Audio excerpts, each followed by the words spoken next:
Hi friends, இன்றைக்கி நம்ம பொரிச்ச ரசம் எப்படி செய்ய போகிறதுன்னு பார்க்க போகிறோம். அதுக்கு ஒரு கடாயில் கொஞ்சோண்டு நெய் ஊற்றிக்கோங்க. நெய் ஊற்றிட்டு 1 ஸ்பூன் துவரம்பருப்பு, 1 ஸ்பூன் கடலைப்பருப்பு, 1 ஸ்பூன் உளுத்தப்பருப்பு, 1 ஸ்பூன் பாசிப்பருப்பு, 1 ஸ்பூன் மிளகு, 1 ஸ்பூன் ஜீரகம், 4 மிளகாய் வத்தல், அப்புறம் கொஞ்சோண்டு பெருங்காயம். நீங்கள் காரம் நல்லா சாப்பிடுவீங்கன்னா 4 போட்டுக்கோங்க, இல்லைன்னா 3 கம்மியாக வேணும்னா 3 போட்டுக்கோங்க.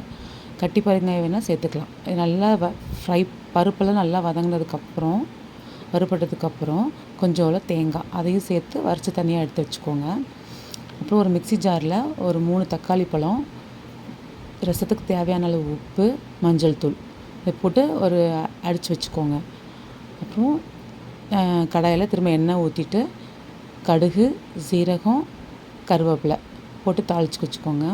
தாளித்ததுக்கப்புறம் நம்ம இந்த மிக்ஸி ஜாரில் அடித்து வச்சுருந்தோம் இல்லையா, அந்த தக்காளி பழம் அதை பேஸ்ட் பண்ணி எடுத்து வச்சுக்கோங்க. அதை இதில் ஊற்றிடுங்க.